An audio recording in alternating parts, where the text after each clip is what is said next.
ಇವತ್ತು ಸರ್ಕಾರ ಬೆತ್ತಲಾಗಿದೆ. ಬಿಜೆಪಿ ಇವತ್ತು ಬೀದಿಗಿಳಿದಿದೆ. ನೋಡಿ, ಜಿಲ್ಲಾ ಆಸ್ಪತ್ರೆ ಬಳ್ಳಾರಿ ಎದುರುಗಡೆ ಇದ್ದೀನಿ. ನಿನ್ನೆ ಇಷ್ಟೊತ್ತಿಗಾಗಲೇ ನಾವು ಜಿಲ್ಲಾಸ್ಪತ್ರೆಯ ಇನ್ನೊಂದು ಮುಖವನ್ನು ಅನಾವರಣ ಮಾಡಿದ್ವಿ.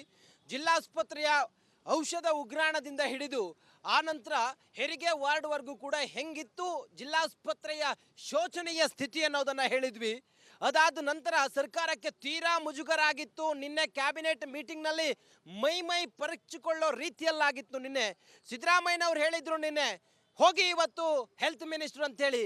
ಮಧ್ಯಾಹ್ನದ ಹೊತ್ತಿಗೆ ಇದೇ ಜಿಲ್ಲಾಸ್ಪತ್ರೆಯ ವಸ್ತುಸ್ಥಿತಿಯನ್ನು ನೋಡೋದಕ್ಕೆ ಆರೋಗ್ಯ ಸಚಿವ ದಿನೇಶ್ ಗುಂಡೂರಾವ್ ಅವರು ಬರ್ತಾ ಇದ್ದಾರೆ. ಮತ್ತೊಂದು ಕಡೆಯಲ್ಲಿ ಬಿಜೆಪಿ ಎಚ್ಚೆತ್ತುಕೊಂಡಿದೆ. 5 ಸಾವಾಗಿದೆ. ಒಂದು ವರ್ಷದಲ್ಲಿ ಈ ಸುಮಾರು 327 ಜನ ಬಾಣಂತಿಯರು ಮೃತಪಟ್ಟಿದ್ದಾರೆ. 25 ದಿನದಲ್ಲಿ 5 ಜನ ಬಾಣಂತಿಯರು ಮೃತಪಟ್ಟಿದ್ದಾರೆ. ಇದೆಲ್ಲದರ ನಡುವೆಯೂ ಕೂಡ ಆ ನಂತರವಾದರೂ ಕೂಡ ಬಿಜೆಪಿ ಸೇರಿದಂತೆ ಎಲ್ಲರೂ ಕೂಡ ಇದನ್ನು ಪ್ರತಿಭಟಿಸೋದಕ್ಕೆ ಹೊರಟಿದ್ದಾರೆ ಅನ್ನೋದೇ ಬಹಳ ಸಂತಸದ ವಿಷಯ. ಮತ್ತೆ ಇದೊಂದು ದೊಡ್ಡ ದುರಂತ.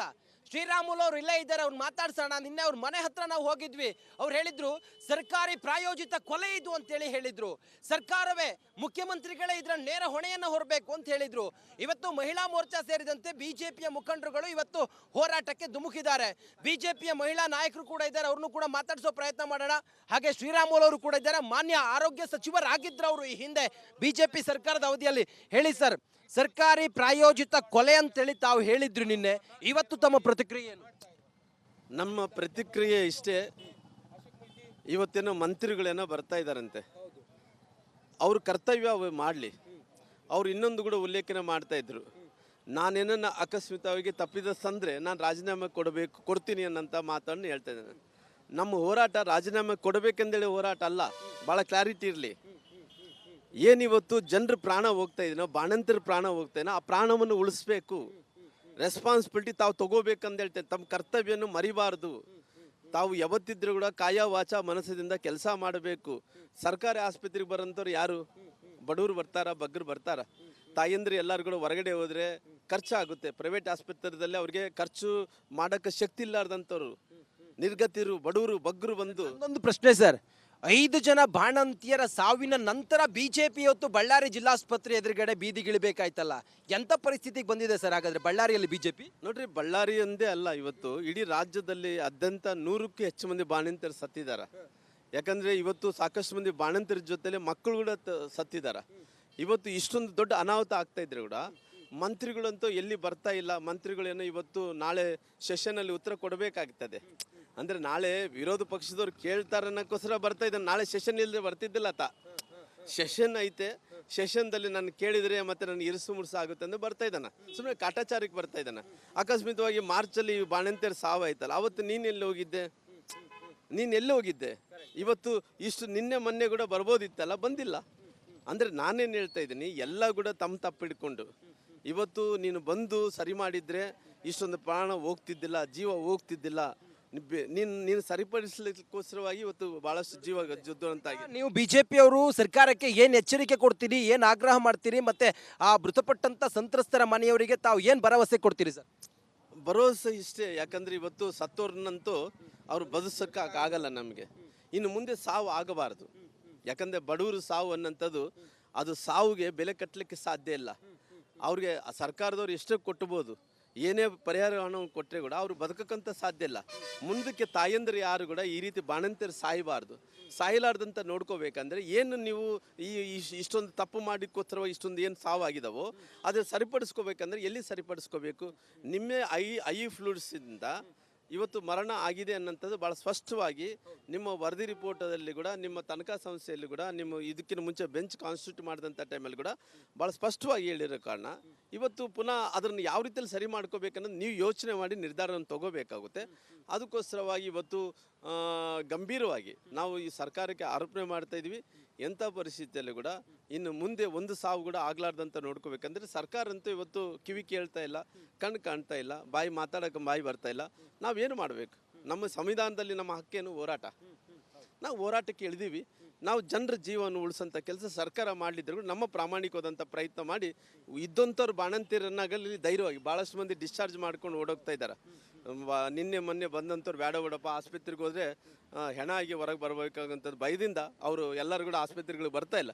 ಕನಿಷ್ಠ ಅವ್ರಿಗೇನ ಧೈರ್ಯ ತುಂಬುವಂಥ ಕೆಲಸ ಆಗ್ಬೇಕನ್ನಂತ ಕಾರಣದಿಂದ ಇವತ್ತು ಧರಣಿ ಪ್ರಾರಂಭ ಮಾಡಿದ್ವಿ. ಸರ್, ಈ ಸರ್ಕಾರದಲ್ಲಿ ಬಳ್ಳಾರಿ ಹೆಲ್ತ್ ಎಮರ್ಜೆನ್ಸಿ ಏನಾದರೂ ಶುರು ಆಗಿದೆಯಾ ಹೇಗೆ ಅಂತ ನೀವು ಹೇಳ್ದಂಗೆ ಜನರು ಆತಂಕದಲ್ಲಿದ್ದಾರೆ. ಜಿಲ್ಲಾಸ್ಪತ್ರೆಗೆ ಬರುವಂಥ ರೋಗಿಗಳ ಸಂಖ್ಯೆ ಕಡಿಮೆ ಆಗಿದೆ. ಒಂದು ಕಾಲದಲ್ಲಿ ಬಳ್ಳಾರಿಯ ಇದೇ ಜಿಲ್ಲಾಸ್ಪತ್ರೆ ಸನ್ಮಾನಗಳನ್ನು ಪಡ್ಕೊಂಡಂಥ ಜಿಲ್ಲಾಸ್ಪತ್ರೆ ಈ ಸ್ಥಿತಿಗೆ ಬರೋದಕ್ಕೆ ಕಾರಣ ಯಾರು ಸರ್, ಏನು ಸರ್? ನೋಡ್ರಿ, ಇದಕ್ಕೆ ನಮ್ಮ ಘೋಷ್ ಹಾಸ್ಪಿಟ್ಲ್ ಅನ್ನೋಂಥದ್ದು ಏನಿದೆ, ನಾವು ಹತ್ತತ್ರ 300ಕ್ಕೂ ಹೆಚ್ಚು ಬೆಡೆಡ್ ಇದ್ದಂಥ ಆಸ್ಪತ್ರೆ. ಇದರಲ್ಲಿ ತಾಯಿ ಮತ್ತು ಮಗು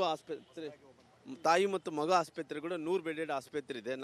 ನಮ್ಮ ಉದ್ದೇಶ ಇವತ್ತು ಭಾಳಷ್ಟು ಮಂದಿ ಇಲ್ಲಿ ಬಡವರು ಬಗ್ಗರು, ಯಾಕಂದರೆ ಕೇವಲ ಬಳ್ಳಾರಿಗೆ ಮಾತ್ರ ಸೀಮಿತ ಅಲ್ಲ, ಆಂಧ್ರ ಪ್ರದೇಶದಿಂದ ಬಂದಂಥವ್ರು ಗಡಿ ಭಾಗ ಆಗಿರೋ ಕಾರಣ ಅಲ್ಲಿ ಕೂಡ ಬಂದಂಥವ್ರು ಪೇಷಂಟ್ ತಾಯಂದ್ರೆಲ್ಲರೂ ಕೂಡ ಇಲ್ಲಿ ಅಡ್ಮಿಟ್ ಆಗ್ತಾರೆ, ಸಿಜರಿನ್ ಮಾಡ್ಕೊತಾರೆ, ನಾರ್ಮಲ್ ಡೆಲಿವರೀಸ್ ಕೂಡ ಆಗ್ತಾ ಇದಾವೆ.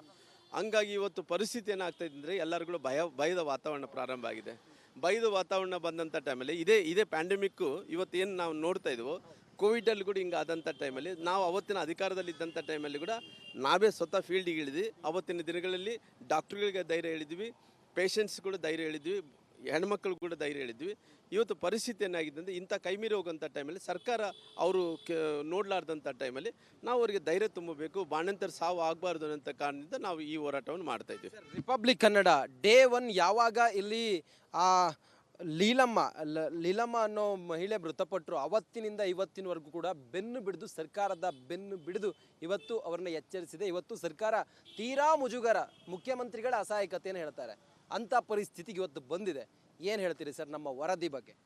ನೋಡ್ರಿ, ವರದಿಗಳು ನಾನು ರಿಪಬ್ಲಿಕ್ ಅದರಲ್ಲಿ ನೋಡಿದಂಥ ಟೈಮಲ್ಲಿ ಕೂಡ ಇವತ್ತು ರಿಪಬ್ಲಿಕ್ ಕನ್ನಡ ನೋಡಿದಂಥ ಟೈಮಲ್ಲಿ ಕೂಡ ಭಾಳಷ್ಟು ಮೊದಲನೇ ದಿನದಿಂದ ಇಲ್ಲಿ ತನಕ ಕೂಡ ಬೆನ್ನತ್ತಿದ್ದೆ. ಸರ್ಕಾರದಲ್ಲಿ ಯಾರೊಬ್ಬರು ಮನಸ್ಸು ಮಾಡಿದ್ರೆ ಈ ಸಾವನ್ನು ನಿಲ್ಲಿಸ್ಬೋದನ್ನಂಥ ಕಾರಣದಿಂದ ನಿಮ್ಮ ಸ್ವಾರ್ಥ ಇಲ್ಲಾರ್ದಂತೆ ತಾವು ಬೆನ್ನತ್ತಿದ್ರಿ. ಹಂಗಾಗಿ ಅದೇ ರೀತಿಯಲ್ಲಿ ಕೂಡ ನಾವು ವಿರೋಧ ಪಕ್ಷದಲ್ಲಿದ್ದರೂ ಕೂಡ ನಾವು ಹೋರಾಟವನ್ನು ಕೂಡ ಮಾಡ್ತಾಯಿದ್ವಿ. ಒಟ್ಟಾರೆಯಾಗಿ ಇವತ್ತು ನಮ್ಮೆಲ್ಲರ ಉದ್ದೇಶ, ನಿಮ್ಮ ಉದ್ದೇಶ ಒಂದೇ, ಇನ್ನು ಮುಂದೆ ಬಾಣಂತಿಯರ ಸಾವು ಆಗಬಾರ್ದು. ಆ ಸಾವು ಆಗಲಾರ್ದಂತ ನೋಡ್ಕೋಬೇಕು. ಬಡವರಿಗೆ ಬಗ್ಗರಿಗೆ ಯಾವುದೇ ಆಸ್ಪತ್ರೆಗೆ ಹೋಗ್ಲಿಕ್ಕೆ ಖರ್ಚು ಮಾಡಲಿಕ್ಕೆ ಸಾಧ್ಯ ಇಲ್ಲ. ಸರ್ಕಾರಿ ಆಸ್ಪತ್ರೆಗಳ ಮೇಲೆ ಕಾನ್ಫಿಡೆನ್ಸ್ ಕ್ರಿಯೇಟ್ ಮಾಡಬೇಕಂದೇಳಿ ನೀವು ಮಾಡಿದರೆ ನಾವು ಕೂಡ ಮಾಡ್ತಾಯಿದ್ವಿ.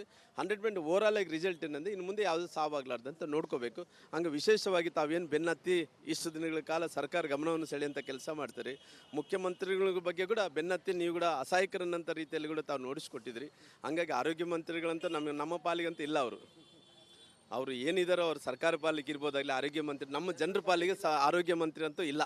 ಹಂಗಾಗಿ ನಾವು ಏನೇ ಇದ್ರೂ ಕೂಡ ನಮ್ಮ ಹೋರಾಟ ಮಾಡ್ತೀವಿ, ನಮ್ಮ ಜನರನ್ನ ನಾವು ಕಾಪಾಡಿಸ್ಕೊತೀವಿ. ನೋಡಿ, ಇದು ಶ್ರೀರಾಮುಲು ಅವರ ಮಾತಾಗಿದೆ. ಆ ಮೂಲಕ ನಾವು ಯಾವುದೇ ಕಾರಣಕ್ಕೂ ಕೂಡ ಇನ್ನು ಮುಂದೆ ಒಂದೂ ಕೂಡ ಈ ಆಸ್ಪತ್ರೆಯಲ್ಲಿ ಬಾಣಂತಿಯರ ಸಾವಾಗಬಾರ್ದು, ರೋಗಿಗಳಿಗೆ ಯಾವುದೇ ಅನಾನುಕೂಲ ಆಗಬಾರ್ದು, ಆ ನಿಟ್ಟಿನಲ್ಲಿ ನಾವು ಜೊತೆಗಿರ್ತೀವಿ ಅನ್ನೋದನ್ನ ಹೇಳ್ತಾ ಇದ್ದಾರೆ. ಕ್ಯಾಮ್ರಾ ಪರ್ಸನ್ ಮಧು ಜೊತೆ ನಾನು ರಂಜಿತ್ ಶಿರಿಯಾರ್, ರಿಪಬ್ಲಿಕ್ ಕನ್ನಡ, ಬಳ್ಳಾರಿ.